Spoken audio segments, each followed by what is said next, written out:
Assalamualaikum warahmatullahi wabarakatuh. Apa kabar teman-teman semua? Semoga teman-teman semua selalu diberikan rezeki, rahmat, kesehatan yang melimpah, serta tidak lupa hari yang indah. Oke guys, kali ini gue mau sharing pembahasan yang sebetulnya pingin gue buat materi di YouTube-nya ini beberapa bulan yang lalu ya guys. Tapi karena memang sudah beberapa pertanyaan mengenai hal yang ingin gue bahas ini sudah gue balas kepada teman-teman yang bertanya. Gue urungkan niat gue waktu itu guys. Tapi beberapa hari yang lalu setelah lebaran rupanya ada salah satu teman gue yang bertanya kembali mengenai hal ini. Dan selain dia pun rupanya ada juga beberapa yang bertanya lagi mengenai hal ini. Kenapa gue pindahin dari Nice Hash ke Meaningful guys. Sebetulnya untuk pindah dari Nice Hash ke Meaningful yang bisa kita jumpai ya kayak Ethermine, 2Miners, F2Pool dan banyak lainnya, masalah selera ya. Perkiraan gue itu memang karena masalah selera pribadi bisa. Kalau kita mining di Nice itu kan kita bayarannya dapatnya BTC. Nah kalau kita langsung mining pool ya terserah teman-teman mau pilih koin apa yang teman-teman mau mining gitu. Jadi ada ada kebebasan lebih. Oke, tapi selain hal itu sebetulnya ada beberapa hal utama lainnya yang menyebabkan gue mindahin mining rig gue langsung ke mining pool guys. Jadi langsung gue arahkan mining rig gue ke mining pool, tidak melalui broker hash rate lagi seperti NiceHash. Oke, hal-hal itu akan kita bahas di materi kali ini ya. Gue akan bahas coba singkat aja, nggak perlu panjang lebar. Dan gue juga di sini menyampaikan tidak ada maksud sama sekali untuk menjelek-jelekkan si NiceHash guys. Jadi ini murni dari pertimbangan-pertimbangan pribadi gue. Sebelumnya kita mulai dulu dari apa sih NiceHash itu. Mungkin kan kalau teman-teman yang baru mau mulai mining ataupun mungkin sudah mulai mining di NiceHash masih belum mengetahui NiceHash itu apa. Sebetulnya pengucapan awal gue tadi juga ada yang salah kalau gue mining di NiceHash. Jadi di NiceHash itu sebetulnya kita nggak murni mining guys. Jadi sebetulnya kita merentalkan kekuatan hash power yang kita miliki di rig kita. Misalkan kita memiliki RX 580 berapa biji, misalkan menghasilkan hash rate sebesar 150 MHz untuk ETH hash gitu ya. Sebetulnya kita itu merentalkan ke si NiceHash. Makanya tadi gue sebut juga NiceHash itu adalah broker. Jadi misalkan anggaplah teman-teman memiliki mining rig yang tadi gue bilang ya 150 MHz untuk ETH, tapi teman-teman nggak mau ngerunning tuh si rignya. Di lain sisi ada teman-teman punya teman nih, nah temennya teman-teman itu pingin mining tapi dia nggak mau beli rig. Oke, akhirnya dia ngerental ke teman-teman gitu loh, dengan perjanjian tertentu bla bla bla. Akhirnya ya udah setuju. Nah kurang lebih seperti itulah si NiceHash dengan rig yang kalian miliki gitu. Jadi kalian menyewakan hash power yang kalian miliki ke NiceHash, kemudian NiceHash akan mencarikan bayarnya yang buyer di sini yang ingin rental hash power dari NiceHash seperti itu, kurang lebih seperti itu. Jadi kita nggak murni mining.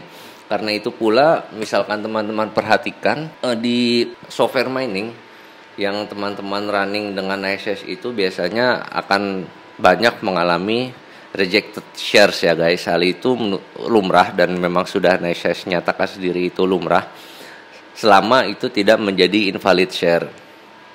Nah jadi kurang lebih seperti itu ya guys. NiceHash itu workingnya seperti itu. Nah NiceHash sendiri nanti akan mengkoneksikan ke pool. Salah satu poolnya yang gue pakai adalah 2Miners, dan 2Miners itu pula menjadi salah satu partner resmi dari NiceHash. Nah tapi kita nggak tahu sebetulnya si NiceHash itu ketika kita menyewakan rig kita itu si NiceHash connect-nya ke pool mana kita nggak tahu. Jadi biarkanlah si NiceHash yang mengatur. Karena itu pula hal tersebut yang menyebabkan mungkin banyaknya rejected, karena kita nggak tahu ya, mungkin NiceHash di menit ini akan nyambungin ke pool ini, kemudian di menit berikutnya menyambungkan ke pool B gitu ya. Kita nggak tahu apakah memang hanya disambungkan ke satu pool, yaitu masalah teknis internal NiceHash sepertinya. Kemudian mengenai apa mining pool itu sendiri, simply misalkan gue cari di Google aja nih sama gue buka di Wikipedia-nya ya. Jadi mudahnya mining pool itu kayak misalkan teman-teman punya hash rate besar nih, ada 10 GHz gitu. 10 GHz itu misalkan kita mau mining sendiri langsung ke mainnetnya, misalkan kita ngambil Ethereum lah ya, kita langsung mau mining ke Ethereum sendiri, menurut gue itu sangat sulit guys. Karena ya kita ketahui difficulty dan hash rate secara global di Ethereum kan sudah sangat tinggi ya. Kalau teman-teman hanya memiliki 10 GHz mungkin akan terasa sangat sulit untuk mendapatkan blok, padahal di blok itu kan kita dapat bayaran ya sebagai miner. Tapi di lain pihak teman-teman juga memiliki mungkin beberapa anggota lagi yang pingin mining sendiri juga langsung gitu loh. Nah, jadi kalian itu bergabung membuat satu grup. Nah, kalian membuat mining pool kurang lebih seperti itulah. Jadi gua yang join ke Two Miners itu sebetulnya mungkin ada orang-orang utamanya yang memiliki mining pools Two Miners, pendiri-pendirinya itu pasti punya hash rate gede-gede banget itu di situ.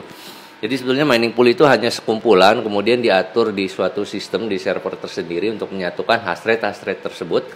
Yang sebetulnya sih akhirnya nanti mereka akan menembakkan juga ke mainnet koin-koin yang ingin kita tambang gitu. Jadi kita hanya joinin rig kita ke mining pool. Jadi anggap aja misalkan ada pertambangan emas secara umum gitu ya. Udah teman-teman gue join deh di tambang emas di situ, gue masukin rig gue ke situ gitu kan. Kurang lebih seperti itu mining pool. Nah, karena kita join itu pula nanti di situ kita pasti akan dapat keuntungan ya, keuntungan sesuai dengan bayaran dari networknya gimana. Jadi misalkan kalau Ethereum mungkin fee dari Ethereum-nya sendiri mungkin 2 ETH per satu blok yang ditemukan gitu. Nanti kalau ada embel-embelnya di lain itu misalkan ada dari poolnya mengasih apa, hadiah apa, itu biasanya kebijakan tiap pool itu masing-masing berbeda. Nah, di sini juga di halaman wikinya teman-teman bisa baca kalau misalkan mau baca-baca mengenai mining pool share itu seperti apa. Share is the principal concept of the mining pool operation. Terus ada metode pembayarannya seperti apa, ada pay per share, ada proporsional, pay per PPLNS, pay per last and share. Kalau dari informasi Wikipedia memang yang fairnya itu, yang paling fair pembayarannya itu adalah PPLNS, PPS plus atau full pay per share FPPS. Jadi mungkin kalau teman-teman mau pilih mining pool, pilihlah mining pool yang sistem pembayarannya, sistem pembayaran share-nya itu berdasarkan 3 hal. PPLNS, PPS atau FPPS. Gue sendiri belum sempat membedakan seberapa beda jauhnya. Maksudnya belum sempat mencoba mana metode pembayaran yang paling menguntungkan. Nah, di sini sebetulnya yang menjadi pertimbangan gue pindah itu, kita lihat dulu di diagram yang udah gua buat ya. Utamanya sih tetap mengenai masalah fee ya guys, mengenai masalah return yang kita dapatkan, imbalan yang kita dapat karena kita join di mining pool atau kita menyewakan hash rate ke NiceHash ataupun broker-broker hash rate lainnya. Nah, pokoknya jadi gua bedakan antara broker hash rate dan langsung ke mining pool itu utamanya tetap bagi gua pribadi adalah fee guys. Mungkin awal-awal gua nambang, awal-awal gua berkecimpung di dunia mining ini, gue maunya simpel aja kan, karena di situ biasanya gue memang kalau belajar itu dari top down dulu. Jadi gue maunya gampangnya dulu, baru habis itu gue pelajari detailnya. Jadi dari NiceHash itu memang enak sih sampai sekarang. Memang NiceHash itu gue sarankan untuk teman-teman yang baru mulai mining gitu kan, kalau nggak mau ribet-ribet gitu. Itu selalu gue sarankan karena di saat itu gue masih menyewakan rig gue, hash rate dari rig gue itu di NiceHash. Karena itu gue menyarankan teman-teman yang mining diarahkan dulu ke broker hash rate ya, karena tadi kemudahannya. Memang sampai saat ini juga masih mudah ya, kita tinggal plug and play mungkin istilahnya gitu, kita tinggal install langsung kita klik aja lah, kita nggak perlu mikirin nanti si broker hash rate-nya itu akan mengarahkan oh kartu lu tuh cocoknya untuk algoritma ini gitu loh. Walaupun sebetulnya bisa kita ubah-ubah lagi ya, kita maunya pakai algoritma ini aja, kita maunya pakai software mining itu aja, dan itu pun kan gue lakukan setelah gue berjalan, dalam artian gue pelajari oh ternyata rupanya mining software yang cocok untuk PGA gue tuh ini, baru habis itu gue atur di NiceHash-nya, kurang lebih seperti itu. Namun waktu berjalan akhirnya pas gue coba-coba ke mining pool, oh rupanya nggak susah-susah banget kok ke mining pool, malah sebetulnya cukup mudah guys. Kita cuma tinggal setting beberapa hal aja dan itu nggak sama sekali nggak ribet lah. Model kalian itu merubah, mengedit satu line di Notepad lah, kalau misalkan kalian pakai text editor, pakai Notepad ataupun yang kalian suka apa, itu hanya satu line dan pun itu hanya beberapa kalimat yang kalian rubah, hanya beberapa part dari teksnya yang kalian rubah. Seperti misalkan kalian mau pilih miningnya itu melalui jalur SSL yang lebih secure ataupun tidak gitu kan, terus kalian mau pilih algoritmanya apa. Memang di situ ada settingan lainnya seperti misalkan maksimum temperatur dari VGA yang mau kita atur itu berapa, ntar ketika sudah reach maksimum temperaturnya mau kita start lagi miningnya itu di berapa gitu. Jadi hal-hal seperti itu rupanya kita tetap harus setting manual di NiceHash guys, karena NiceHash nggak akan memberikan settingan, misalkan kayak gue pribadi nih, gue lebih seneng VG gue max temperaturnya di 70 atau 65 derajat gitu, gue nggak mau lebih dari itu. Tapi sekali lagi bukan hal tersebut yang menjadi pertimbangan gue kenapa pindah dari NiceHash, karena sebetulnya sama-sama bisa diatur ya. Karena pun kalau kita memakai broker hash rate seperti itu kan kita tetap, maksudnya mining softwarenya seperti yang tetap kita tahu gitu, kayak NB Miner, Phoenix Miner, T-Rex, G Miner dan lain-lain kayak gitu kan. Kembali lagi ke alur pembayaran. Alur pembayaran dari NiceHash dan mining pool guys, ini murni dari alur pembayarannya, karena memang murni yang menyebabkan gue pindah ke mining pool itu karena memang alur pembayarannya, bukan masalah BTC atau Ethereumnya, karena dua koin tersebut memang nilai tukarnya sekarang masih cukup bagus ya. Jadi gue nggak ngaruh lah sekarang mau BTC atau Ethereum, walaupun sekarang akhirnya gue sepertinya lebih berpihak ke Ethereum guys, karena memang Ethereum itu kalau gue perhatikan developernya masih sangat aktif, sangat memikirkan koin mereka itu tujuannya kemana. Nah oke, jadi alur pembayaran NiceHash itu sebetulnya memang nggak ribet ya. Jadi dari NiceHash itu sendiri itu bisa langsung ke personal wallet yang kita punya, kayak misalkan gue pakai Pintu atau teman-teman ada pakai Dodax atau ada pakai toko kripto atau pakai Binance atau Coinbase atau yang lainnya, terserah kalian. Nah itu ketika NiceHash mengirim saldo ke personal wallet kita yang di luar NiceHash sendiri, karena NiceHash sendiri itu kan sebetulnya menyediakan wallet ya, menyediakan wallet, cuman kan kalau gue kan tipenya orang yang nggak terlalu suka ngehold gitu guys. Ya udah, jadi harus gue lempar ke exchange yang ada walletnya kayak Pintu, Indodax dan lainnya itu, dan di saat itu pula akan gue tukarkan. Nah kalau dari NiceHash ke personal wallet kita itu fee-nya lumayan besar guys. Nanti ini gue akan tunjukkan bukti-buktinya kalau memang pembayarannya itu terpotong lumayan besar. Menurut gue lumayan besar loh ya. Mungkin kalau teman-teman yang hash rate-nya gede sih nggak masalah lah, tapi gue hash rate-nya masih unyu-unyu, dipotong segitu itu kayaknya lumayan nyesek guys. Dan itu juga, itu pula potongan itu nggak mesti fix gitu. Jadi kadang misalkan 10.000 gitu, ntar bisa jadi 40.000 potongannya. Memang kadang-kadang nanti bisa turun lagi ke 10.000, bisa ke 5.000. Tapi di saat gua nunggu itu turun, fee potongannya itu gua tunggu turun, itu kan nanti nilai tukarnya keburu lagi turun guys. Kan kita tahu ya nilai tukar seperti itu kan selalu naik turun. Nah ada option kedua dari NiceHash yang free, yaitu ke Coinbase dulu. Jadi dari Coinbase wallet baru bisa ditransfer ke personal wallet.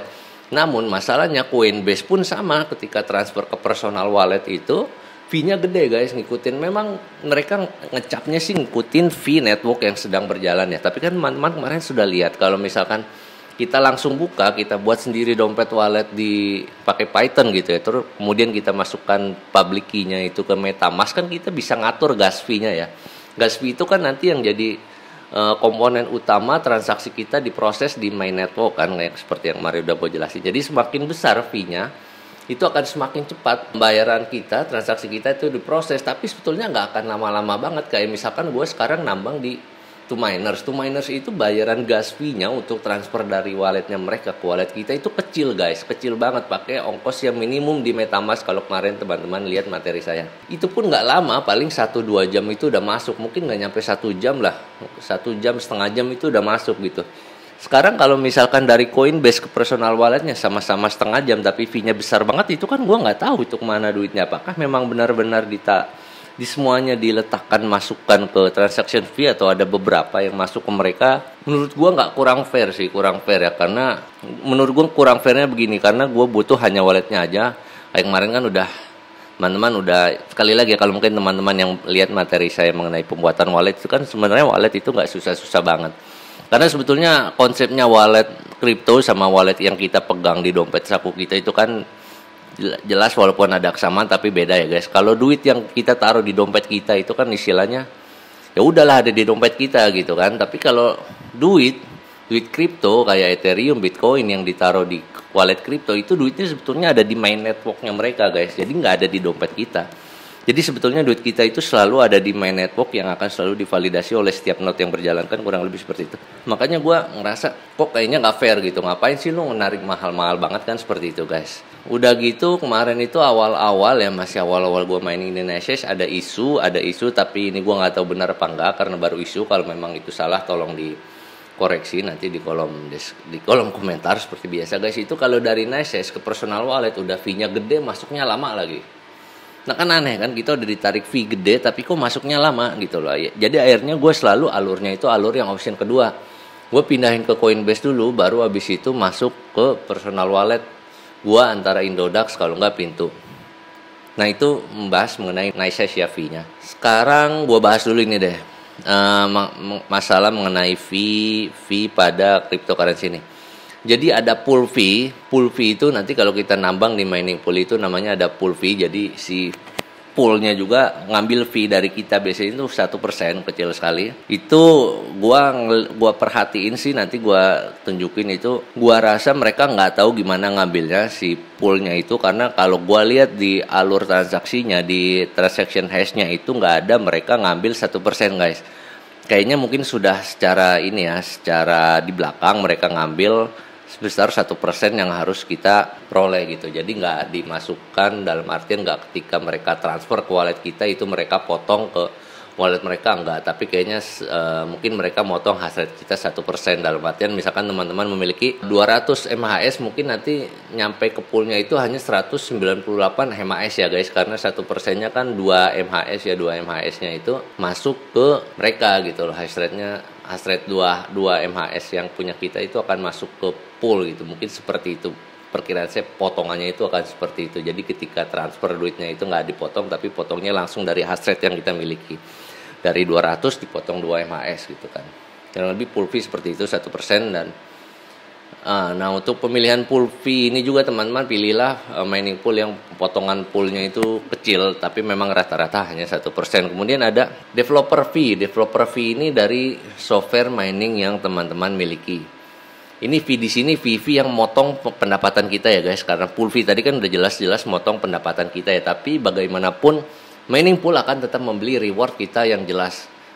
Jadi nggak rugi lah kita walaupun dipotong 1% itu, karena biasanya si mining pool itu banyak ngasih kita reward macam-macam. Nah ini kembali ke developer fee, biasanya kenapa gue beralih ke Gminer itu karena potongannya memang paling kecil, 0,65%. Sedangkan T-Rex itu 1%. Tapi ini sekali lagi tergantung juga dengan kebijakan developer software miningnya. Ketiga yang jadi potongan kita itu ada network fee guys. Sebetulnya ini ada fee satu lagi sih, wallet fee. Kalau kita narik di wallet itu kan, kayak misalkan saya di Pintu selalu potongannya rata 4.500 gitu kan. Makanya itu saya pilih pakai Pintu gitu, nggak pakai yang lainnya, potongannya mau masuk ke dompet kita aja mahal banget. Kemudian tadi kembali ke network fee yang tadi ini. Jadi setiap transaksi network fee, kalau kemarin teman-teman lihat materi saya di wallet ya itu, kalau di Ethereum itu network fee-nya itu gas fee guys. Jadi ditentuinnya pakai gas fee. Kalau untuk Ethereum, kalau untuk Bitcoin dan yang lainnya itu beda-beda, sebutannya beda-beda, tapi makanya mereka menyebutnya satu aja, network fee lah seperti itu. Jadi network fee ini sebenarnya akan balik juga ke miner guys. Makanya si mining pool itu biasanya kan dibagikan tuh. Network fee-nya itu nanti akan kembali ke kita juga sebetulnya. Ya jadi potongannya itu ya, ada 4 berarti ya, pool fee, dev fee, network fee, sama tadi yang satu yang terakhir dari personal wallet masuk ke rekening kita. Nah kalau dari mining pool ini potongannya itu fee-nya sangat kecil guys. Network fee-nya minimal yang diterapkan oleh two miners itu kecil sekali. Paling minimal lah gas fee, paling minimal untuk Ethereum itu. Tapi masuknya juga cepet, nggak ada setengah jam juga udah cepet. Makanya kemarin kenapa gue putuskan untuk pindah, salah satu alasan utamanya ini di fee-nya ini, unsur potongan di mining pool ke personal wallet itu lebih kecil, di samping itu bayaran ke kita itu lebih gede. Makanya kalau kemarin sempat gue jelaskan di waktu main itu kan awal-awalnya gue mining itu kan September 2020 ya, itu kan posisi NiceHash sama Ethereum-nya itu kan dia 12 gitu ya. Kadang NiceHash ada di atas beberapa periode, kemudian turun lagi ke Ethereum. Nah, belakangan ini memang gue udah analisa kemarin, selalu Ethereum yang paling banyak berada di atas, dan memang sampai sekarang seperti itu posisinya. NiceHash sedikit kesulitan untuk menyalip posisi Ethereum di posisi pertama, terutama untuk ETH algorithm guys.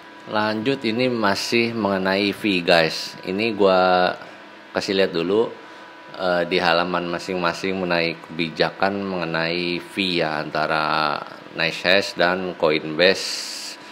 Juga nanti akan gue tunjukkan di wallet gua menggunakan Pintu ya, berapa fee yang dikeluarkan, fee networknya yang dikeluarkan oleh Pintu untuk kita mengirim saldo koin kripto kita ke wallet yang lain. Sebetulnya kenapa gua mau tunjukin juga yang di pintu, karena lucunya gini guys, di Coinbase itu kalau kalian nanti ngirim dari wallet ke Coinbase itu bisa free loh.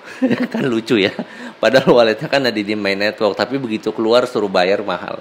Aduh, permainan itu. Tapi ya nggak apa-apa lah, mungkin buat biaya mereka. Kita mah, saya pribadi sebagai miner kecil, ya udahlah kita pinter-pinter milih aja mana fee-nya yang paling kecil.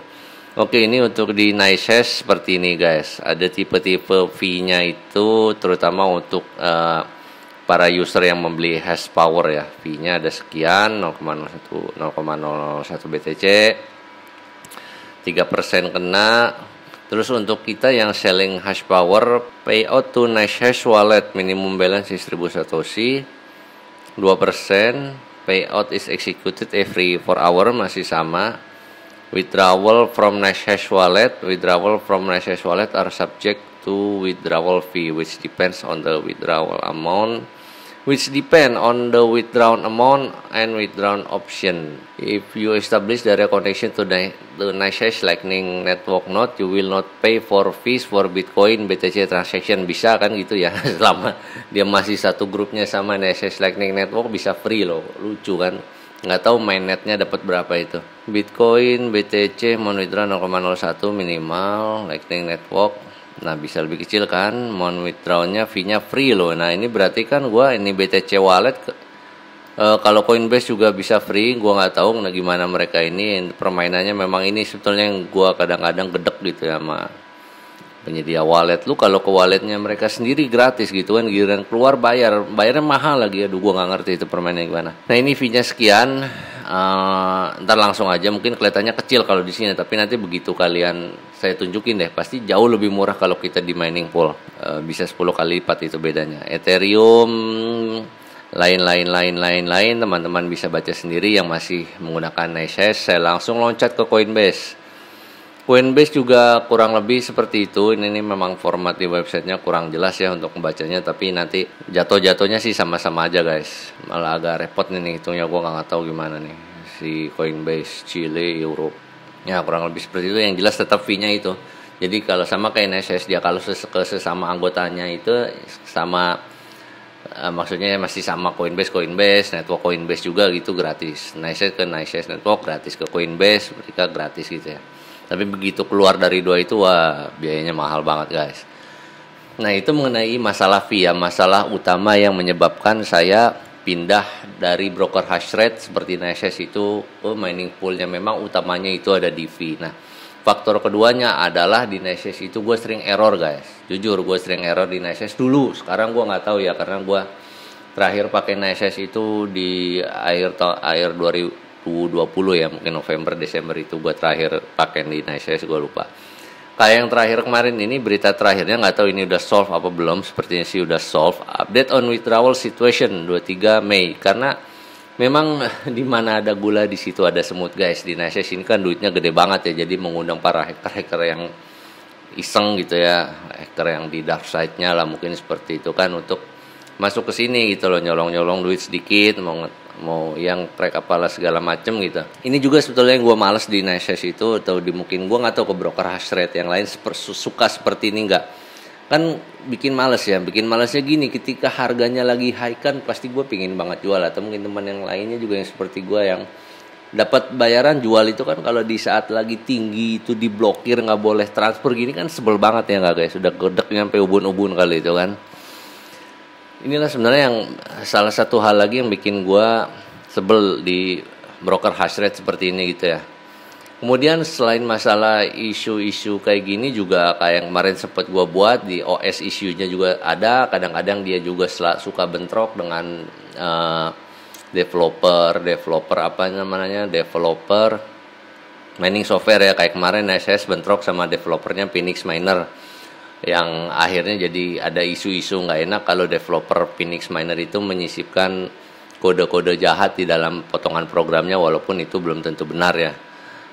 Kurang lebih seperti itulah. Dan banyak juga yang membahas mengenai di uncompatible di NiceHash itu seperti apa, solusinya seperti apa. Hal-hal seperti ini itu yang nggak gue jumpai di mining software guys. Memang sih tetap sekali lagi kemudahannya menggunakan broker hash rate gini kan, mereka pasti sudah punya software bawaan kayak di tampilan layar seperti ini ya, yang untuk memanage rig kita itu mudah. Tapi di balik kemudahannya ini juga sebetulnya nggak mudah-mudah banget guys, karena untuk settingan setiap mining software itu tetap kita harus setting manual, yang mana menurut gua setting manualnya itu lebih mudah kalau kita otak-atik teks manual teksnya itu kita otak-atik sendiri. Kayak misalkan seperti inilah, kayak seperti ini ya, di Gminer ini yang gua tunjukin ini settingan gua simple aja seperti ini biasanya.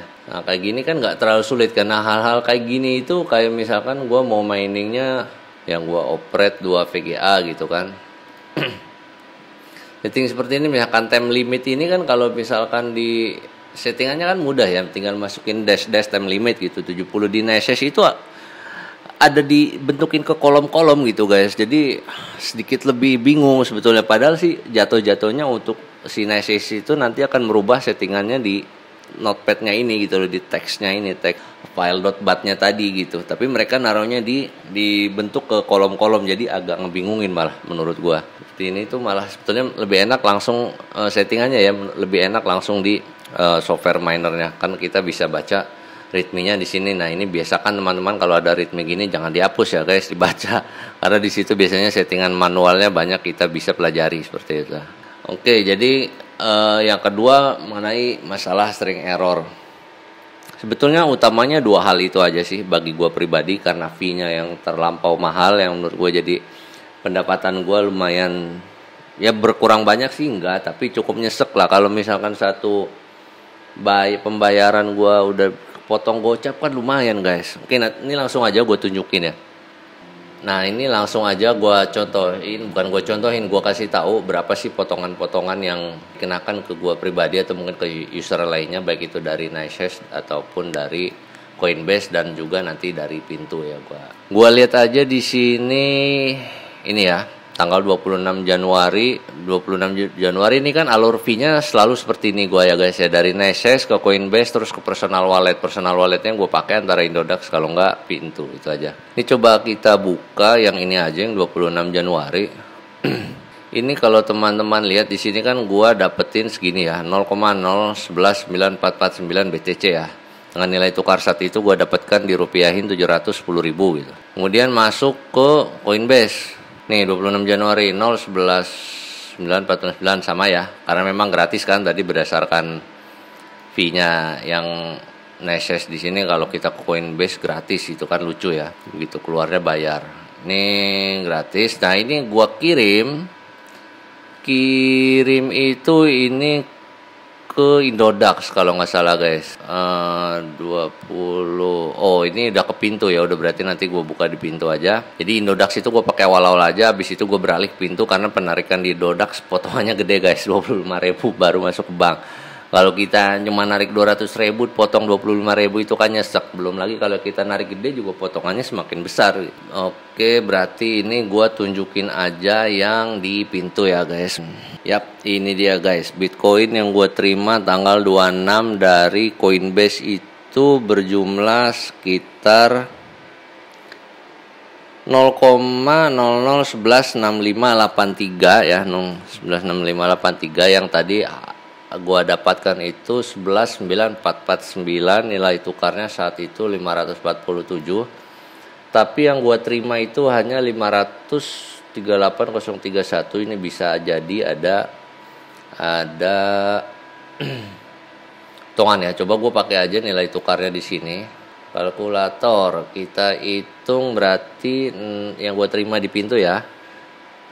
Gua pakai rate-nya dari Coinbase nih, gue pakai rate dari Coinbase 0,00116583 dikalikan 458 209 160,3948 534.193.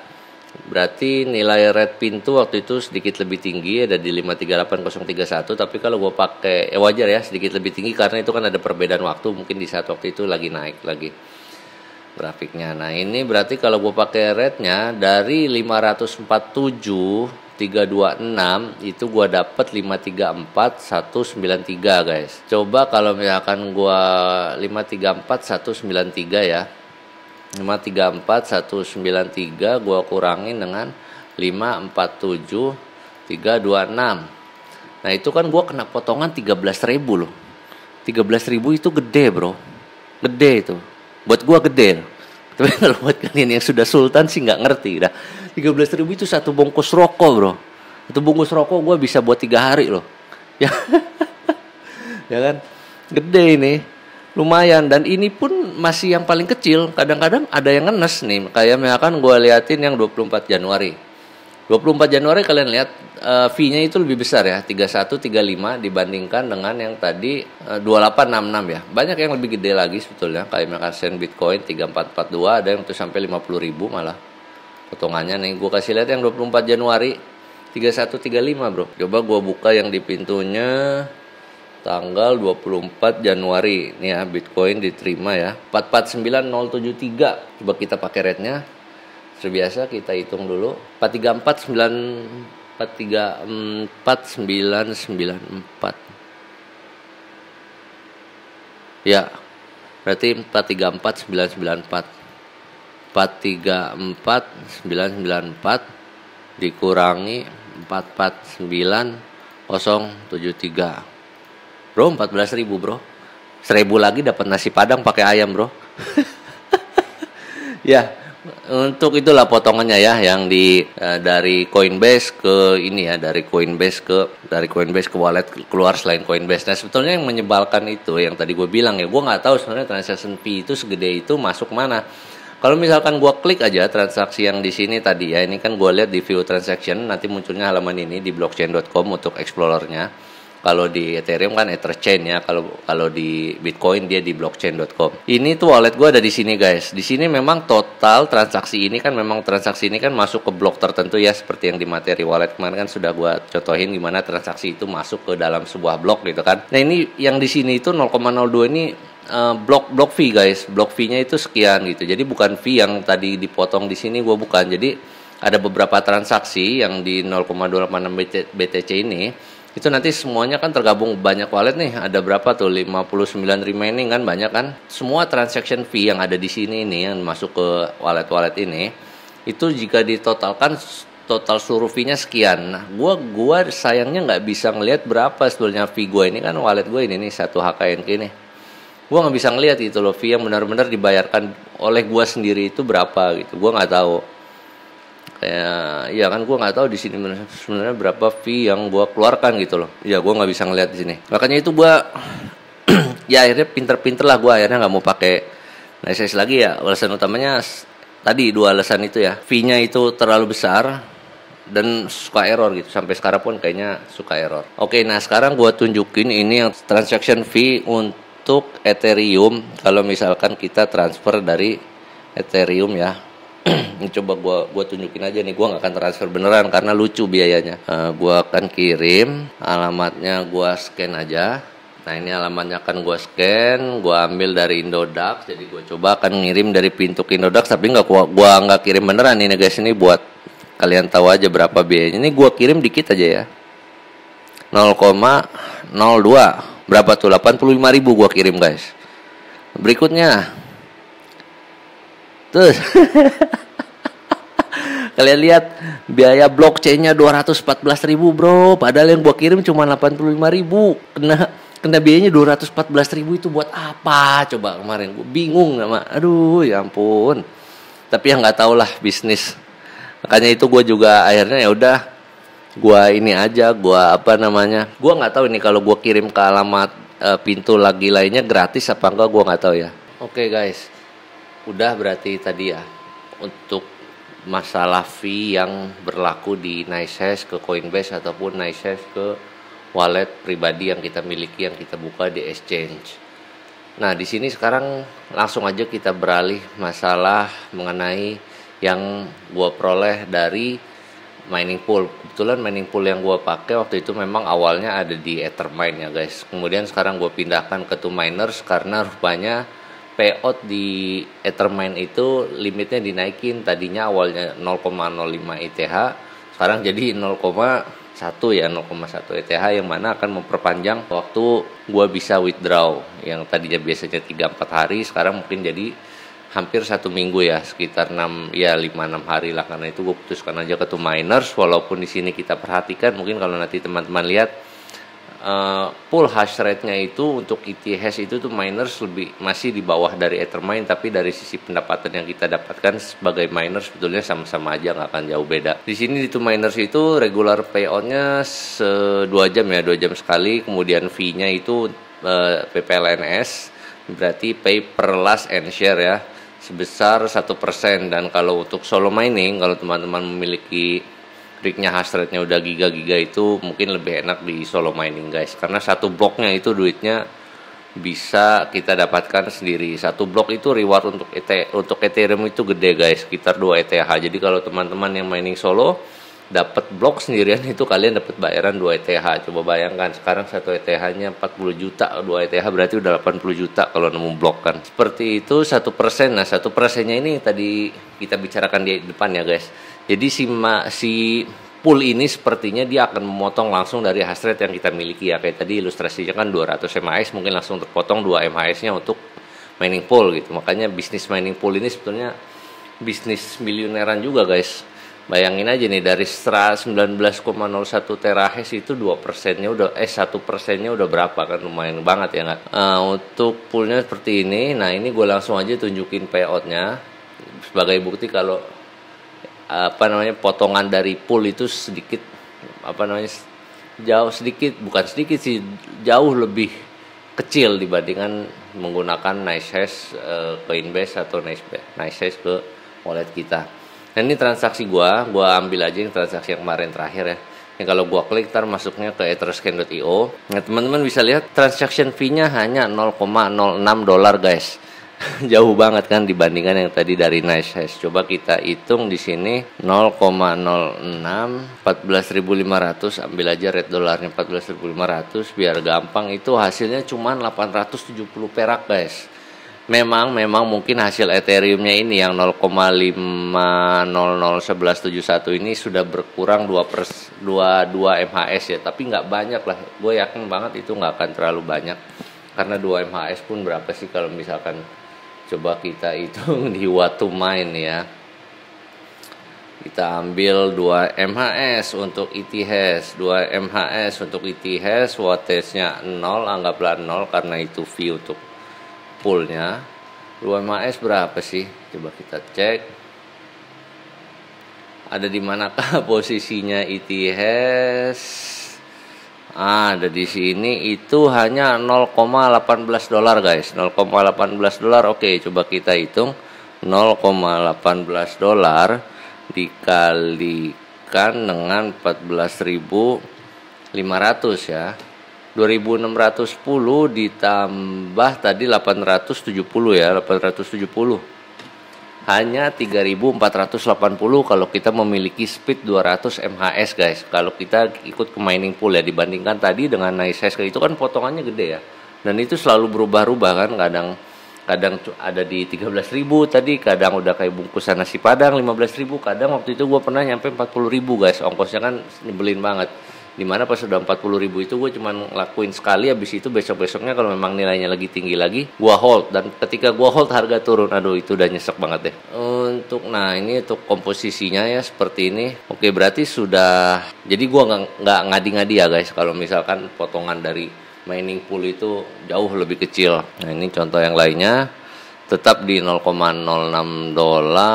Transaction hash-nya ya, transaction hash-nya beda ya, tetap fee-nya segitu 1%, value-nya juga tetap terpotong 2%. Nah, kurang lebih seperti itulah guys untuk potongan dari mining pool ya. Jadi akhirnya karena dua hal tersebut, pertama fee yang dipotong ketika gua masih menyewakan hash rate rig gua di NiceHash itu jauh lebih besar ketika gua sudah langsung mining cryptocurrency di pool. Dan juga settingannya rupanya nggak ribet-ribet banget kok, simple lah. Kalau kalian nanti sudah terbiasa, pasti kalian akan menyimpulkan ternyata lebih enak langsung mining di mining pool, karena ya cuman begitu aja settingannya, dan itu juga nggak repot. Yang penting menurut gua sih mungkin settingan max temperatur itu penting ya, karena kalau misalkan VGA kalian overtime, nggak di over temperatur, nggak di setting di situ kan kasihan, yang ada nanti miningnya tiba-tiba berhenti sendiri.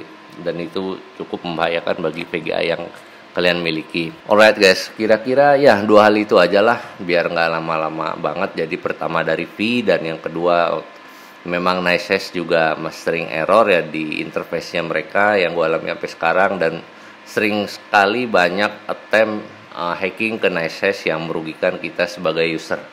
Jadi 2 hal utama itu yang akhirnya memutuskan gue untuk pindah, dan rupanya ketika gue pindah ke mining pool seperti yang tadi gue bilang nggak repot-repot banget setting mining softwarenya. Oke guys, kiranya mungkin itu aja pembahasan kali ini.